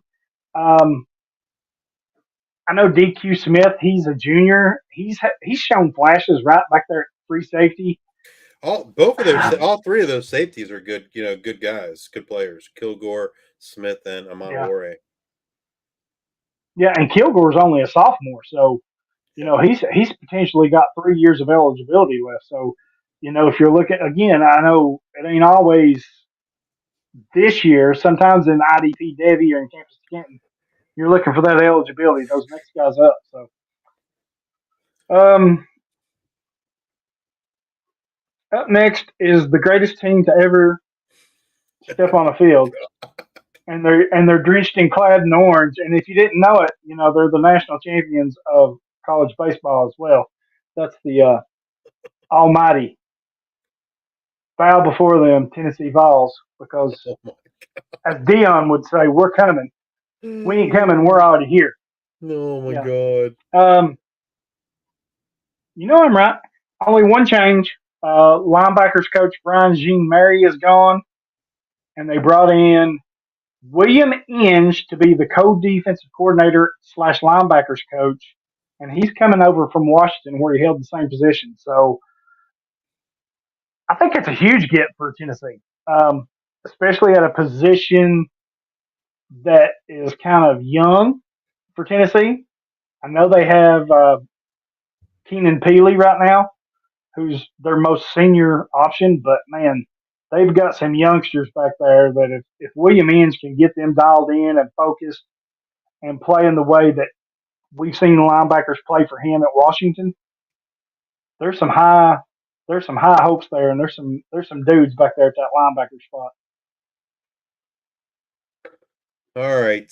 Personnel wise, they lose Elijah Herring, their leading tackler from a year ago, linebacker. He's off to Memphis, and then edge Tyler Barron went to Louisville. Didn't like Louisville, and I believe now he's at Miami of Florida. But they also lose some folks to graduation. Linebacker Aaron Beasley, defensive backs Jalen McCullough and Gabe Judy Lally, Roman Harrison. But this this defense is highlighted by the return of probably the top edge in the draft at this point. I would say James Pierce Jr. He returns. Omari Thomas returns along that D line. Jeremiah Tillander, linebacker, Orion Carter, Joshua Josephs, Caleb Perry. Yeah, Tyree West. They got some talent on this defense. It's going to be the James Pierce Jr. show. But do you? If you couldn't pick James Pierce Jr., who do you think could challenge him for that number one edge in the draft come spring? I love James Pierce Jr. I really do. He's not a completely clean prospect, right? Now, the hope is this year he kind of shores some of that up, right? If you're wanting speed, bend, speed to power combo. He's your guy, right? I mean, he's got it all. But I think as far he could improve in the run game a little bit, he can improve with his handwork a little bit. But yeah, he's some people's got him in the top 5. I mean, I think right now he's the If I number one can't edge. pick, yeah, if I can't pick Pierce Jr., people are going to disagree with me, but I think I would take Jack Sawyer from Ohio State. Yeah, that's not who I would pick. I'd pick. Now I know Colin Oliver's out there. Nick Scrouton from Texas A&M is out there. You got Josiah Stewart. I think he's kind of regressed a little bit. He's up there in Michigan. I mean, JT Tuamalo. Still haven't named the guy I would pick. Reuben Dane Jr. No. Well, he's not draft eligible. So I don't know that. Anyway. Oh yeah. If you say Abdul Carter, we're done. That's who I'd pick, Abdul Carter. Oh my God. Oh my! No way. I think if he can have a year, buddy, he can challenge Pierce for that number 1 edge spot. I think he's another Chop Robinson, and I'm not crazy about Chop Robinson. I mean, they're good players, but they're, I don't know. If I'm looking for an edge, it's going to be Pierce, Jack Sawyer from Ohio State, and then at 3, it's going to be, well, Bain, is he a redshirt sophomore? No, he's a true sophomore. He's a true sophomore. He's not eligible. Yeah. So at 3, it would either be Nick Scrouton from Texas A&M, or it would be JT Tuamalo, I think. I don't know. Wow. I don't know what to think about that. That's twice you've got me today. It's twice. But yeah, I know that none of them other guys are going to have a year to be able to challenge Pierce. I don't think so.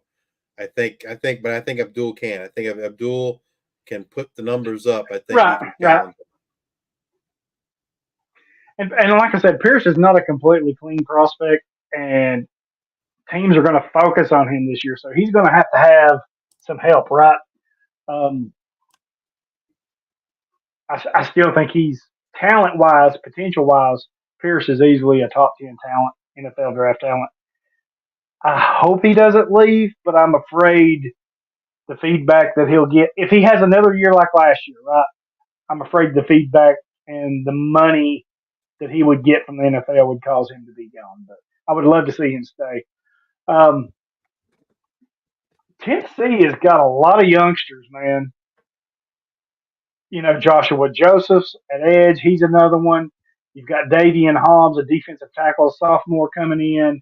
I mean, Joseph really ain't young anymore. He's a junior. But he ain't got a lot of playing time. Right. You got Jordan Ross.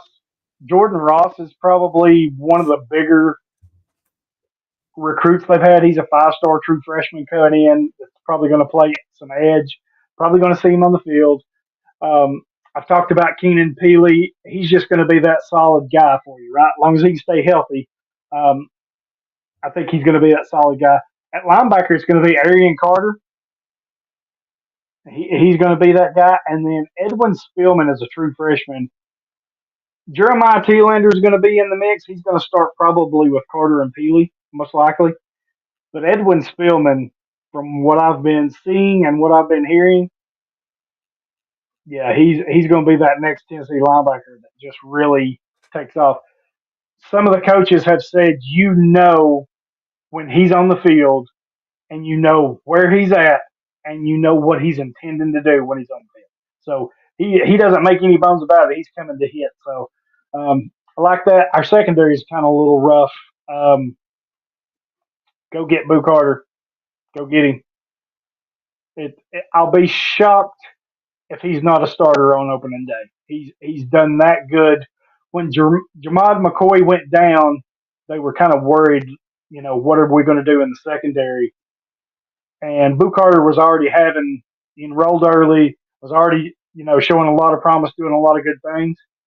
And it's almost like he kicked it into a next gear when McCoy went down. It's been impressive. Um, he's going to be a big factor in the return game too. So yeah, true freshman that has a chance to play 50% of the defensive snaps per game and return skills. You can't beat that in IDP Devy. So go get him. A lot of younger guys. I mean, we're really young, got a lot of talent, but yeah, like you said, the prize is James Spears. So up next is this team that likes to throw the horns down, Texas Longhorns, the second UT, the unoriginal UT. They got rid of inside linebackers coach Jeff Choate and defensive line coach Bo Davis. They brought in Kenny Baker to coach the defensive line, and he was formerly a Miami Dolphins defensive line coach. And then they brought in Johnny Nansen to be the co-DC and linebackers coach, and he was the former DC for Arizona Wildcats out there in what used to be the Pac-12.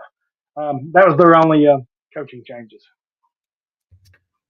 Personnel-wise, they don't really lose much in the portal, but they do bring in defensive tackle Jermaine Lole from Louisville. That was a big get. Edge Trey Moore from UTSA, another big get in the portal, and safety Andrew Makuba from Clemson. They did well in the portal to add to that talent that they already have returning. Now they did lose a lot of talent to the NFL. They lost Jalen Ford. He's a New Orleans Saint. They lost their two D tackles and Tavondre Sweat and Byron Murphy off to the NFL. Ryan Watts, they also lose him. But they return Anthony Hill Jr., Jade Barron, Michael Taffe, David Gabenda, Ethan Burke, Derek Williams Jr., Baron Sorrell, Alfred Collins. Yeah, man. I mean, they're going to be they're still going to be a tough defense. And Anthony Hill Jr., man, I don't know, like I was so wrong. I was so out on him last year, and I was so wrong. I watched. I wasn't very high on him, but I was wrong on him too. I didn't think he would be as good as what he was, and he's a dude. I still haven't figured out what it is I missed. Because Me either. I watched like, I don't know, 6 or 7 full games of Anthony Hill Jr. in high school. I watched. Well, I think me and you did a breakdown on him, did we not? Yeah, I watched the Under Armour game. I watched the Texas Spring game, and the only game I thought I was like, oh, okay, I see a little something, was the Texas Spring game. In high school and stuff, man, he just looked like someone that, I don't know. He looked like he was in it for himself, and he kind of played that way. And they're, blamed others, and just, I don't know. He didn't. Right. If he wasn't involved in the play, he gave up on plays, and I walked away from his high school film so unimpressed. I'm like, seriously, this can't be the number one linebacker in the nation. I am just not seeing it. Man, he had a really nice year. For Texas last year, and like I said earlier, he's going to be the man kind of stepping into that Jalen Ford role. It's not what they wanted to do for him. They wanted to kind of be able to leave him be a little bit more of a freelancer, let him do a little more pass rush and such. But last I heard, they don't have anyone else they think they could fill that middle linebacker role, and so that's where Hill Jr. is going to be. Yeah, they're kind of thin at linebacker too. I mean, they got David Benda and Maurice Blackwell Jr., who are both seniors, right? So they're kind of in that mix.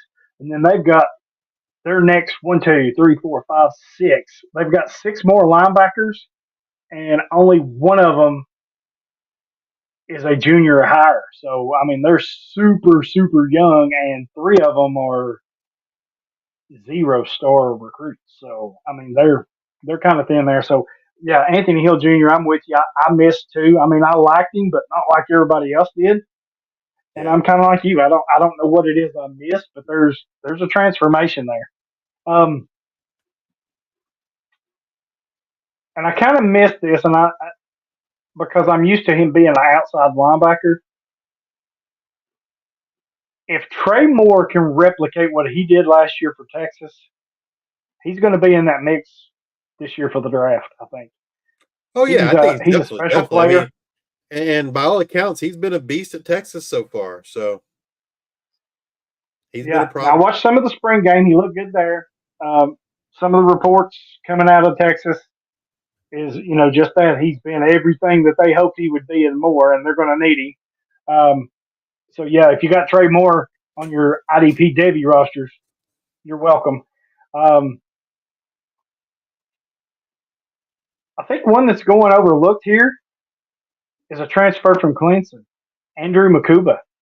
How big a get is that for them? That's going to be huge on their secondary because they've lost some of their best talent in the last couple of years to the draft. So to have a player of Makuba's caliber, that's huge. Um, a 4-star, he's a senior. This will be his last year.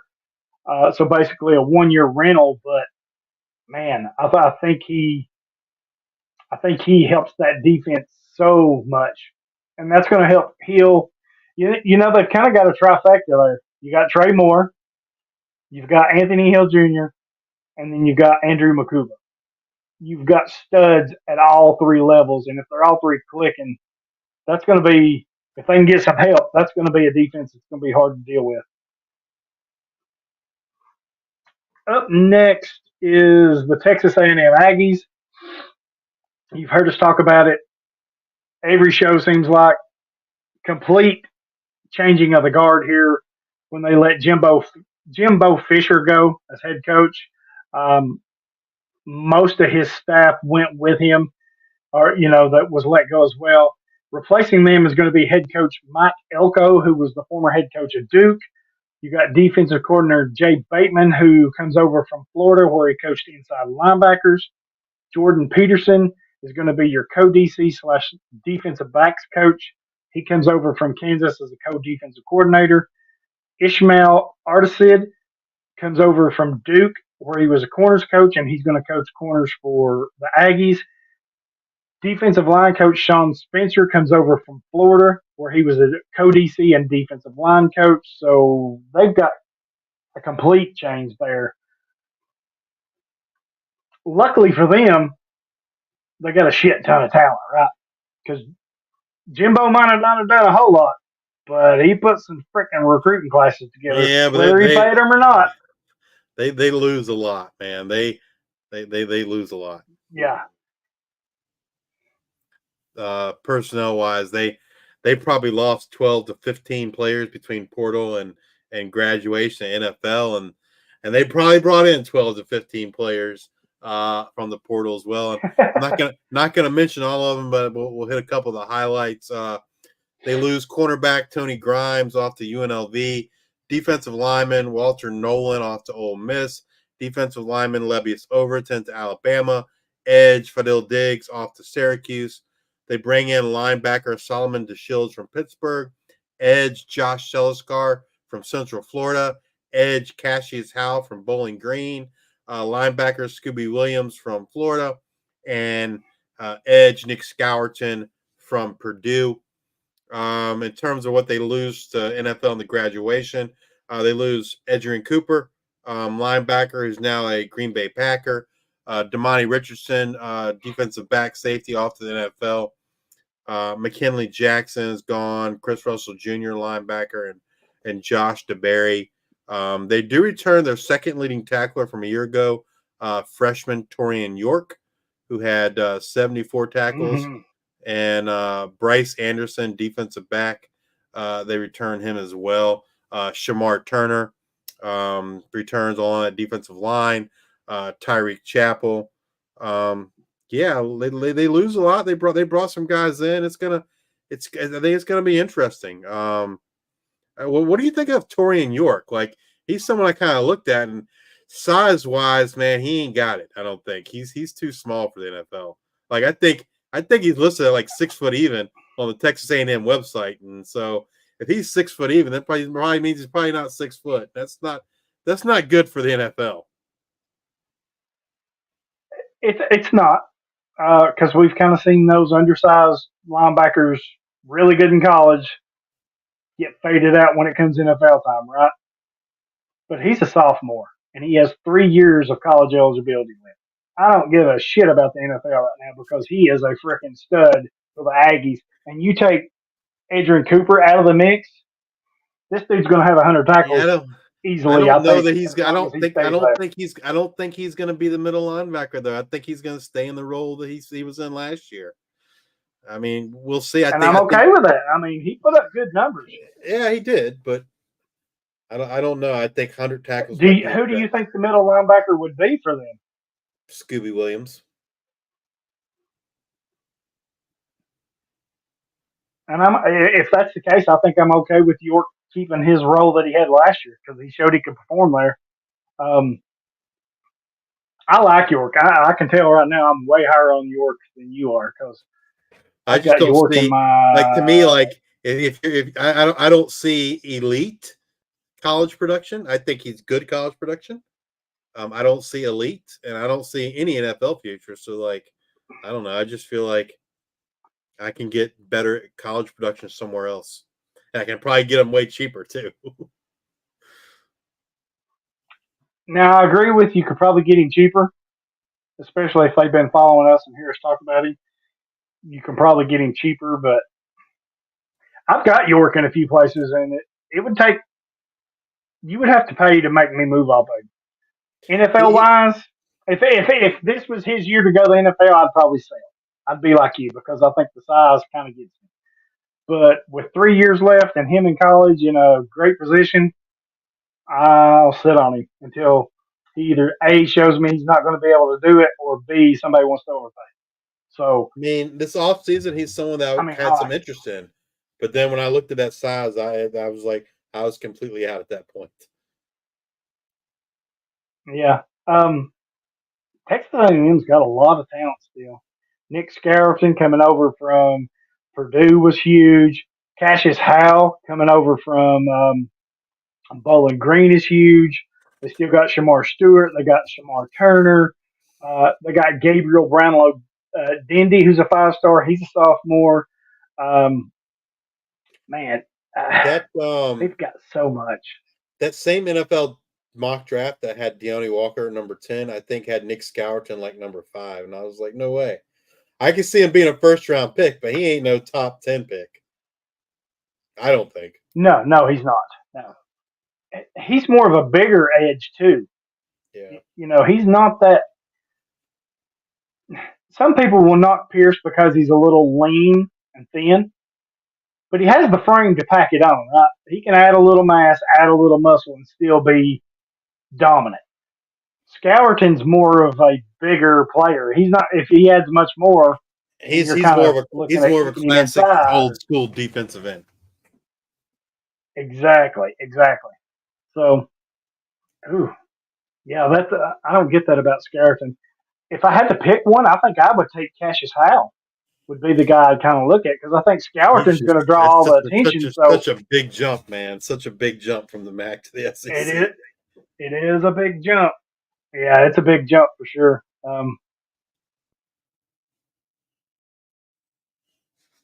Well, we already talked about it. You don't really buy Texas A&M being in the top 25.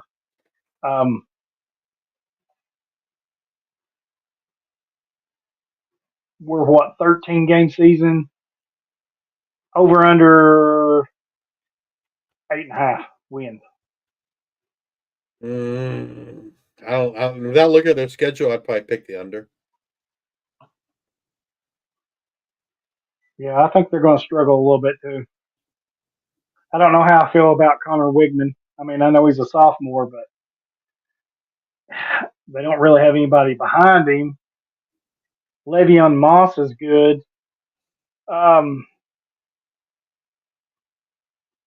You lost your best. Yeah, I think they're going to struggle this year. I would probably take the under too. And that does it for our SEC. No, I'm just kidding. We've got the doormat of college football, the Vanderbilt Commodores. I don't even know why we talk about it. I don't even know why they're in the SEC. Honestly, they should be in Division Two. It's going to be interesting. I don't know, interesting there. They're trying to bring some of that New Mexico State magic, man. New Mexico State beat Auburn at Auburn last year. They're hoping that they can bring some of that magic over to Vanderbilt full time and do some damage here in the SEC. It's going to be interesting. Well, they better have Gandalf the Great and the freaking ring on their side too, because it's going to take more than that to turn that shit around. They got rid of Nick Howell, their defensive coordinator. Dan Jackson's out, their defensive backs coach, and Melvin Rice is out, their safeties coach. And then the only person I saw that they brought in was Steve Gregory, and they brought him in to be the assistant defensive coordinator and secondaries coach. And I don't think he coached last year. I couldn't find where he coached last year, but he did coach in 2022, and that was as a safeties coach for the Miami Dolphins. So if I missed something, my apologies, but I couldn't find anything that he coached last year. Again, NFL experience as far as coaching and stuff like that. I like that. Vanderbilt's just, I don't know if they'll ever be anything, ever. Not in football. Yeah. Personnel-wise, they lose safety Savion Riley to Miami. They bring in defensive lineman Zaylen Wood from Middle Tennessee. From graduation, they lose Jalen Mahoney and Kane Patterson. They bring back their leading tackler from a year ago, Langston Patterson, linebacker, 74 tackles. Also, CJ Taylor, their third leading tackler, returns. Now, one thing to kind of point out for CJ Taylor, if you have him on a roster or you picked him recently. Now, last year he kind of played a safety linebacker hybrid role, so he racked up the tackles when he wasn't hurt. This year, that's not going to be the case. He's not going to be in that role this year. Matter of fact, I think they're putting him at free safety. And so, again, that's another one. You're kind of chasing last year's production numbers. You're probably not going to get it because he played more of an in-the-box safety role last year, and this year he's going to be playing more of a center field type role. So, DeRicky White. Yeah, DeRicky Wright should be their strong safety. Yeah. He returns. I don't know. Like, I think both you and I kind of thought he'd do more than he did last year. It'd be interesting to see. It's kind of his senior year if he can kind of get something going here. Yeah, he kind of fell off the map a little bit last year, and I think he was kind of banged and nicked up a little bit last year too. So I think that's kind of why C.J. Taylor got those in the box snaps. With right back, I think he's naturally your strong safety. Taylor, probably, you're right. He probably goes to free safety. They do have Darren Agu, who's a junior defensive end, who's flashed, but really just hasn't been able to take over that starting spot, right? So, a talented player, but until you see some consistency out of him, I don't know. Langston Patterson, C.J. Taylor, and DeRicky Wright may be the only three really fantasy-wise worth mentioning, and I wouldn't get too crazy with either of them. Yeah, I don't think I want any of them. Yeah. The only thing that's going for any of the three is that Vanderbilt's defense is going to be on the field a shit ton, and there's going to be a lot of opportunities for them to make plays. So if you're looking for volume, Vanderbilt's probably got your volume, but yeah, I'm still not going to go crazy with that. Wow, 2 hours. I knew the SEC would be our longest one yet. Just too much talent and and stuff going on. That does it for our new faces, new places, coaching changes, transfer portal series that we've done this spring and summer. Next week, I thought since our Dig Listener League draft is done, I thought me and you might look at our drafts and kind of go over them, see what we like, what we didn't like, maybe talk about why we made such picks here. I know we can kind of touch on some of the offense too if we need to, but I think IDP wise, I think right before the season, what we're 19, 18 days away, I think that would be a pretty good topic if you want to do that. Sure. All right, then. We will be back next Wednesday. As long as our schedules line up, we'll be back next Wednesday. We'll probably do 8 o'clock next Wednesday. That way, Justice doesn't have to hurry his supper up and get a bellyache and all that good stuff. But we'll be back next Wednesday with our Dig campus drafts. Thank you for watching. Thank you for following. There has been quite the uptick. Thank you all and our followers. I know our Twitter is over 500 now. Our Discord's over 50. Our YouTube's starting to grow. We've picked up a couple follows in the last few days there as well. We thank you. If you got any questions, please reach out to us. We're always glad to help. We love to talk football, especially defense. You can follow me at Hollywood Titan. You can follow Justice at Justice_2318. Follow us at Devy IDP Grind. Go listen wherever you listen to podcasts. Please rate, review, and subscribe. Apple, Spotify, YouTube, Podbean, Stitcher, iHeartRadio, any of them. Just leave us a review. You can go over to IDP Nation and leave a review. Go over to YouTube, give us a thumbs up, help us spread the word there. Check out the Patreon. There's a lot of stuff going on over there. I've had some people ask about my rankings. It's up to 350 now, which is just crazy from where it started. But go check that out. There's articles, NFL, college, high school. Just go check it out. There's something for everyone. So we thank you for listening. Thank you for following. Oh, G55, follow that. Justice and Lucas are killing it. Absolutely killing it. I don't think I've missed an episode yet. And that's saying a lot because they've been pumping out some content. There's interviews and shows and doing a great job. Go check them out. Absolutely remarkable what they're doing. G55, go follow them. Subscribe, rate, and review to them too. We'll be back next Wednesday at 8 with our breakdown of our Dig Listener League fantasy drafts. Until then, we are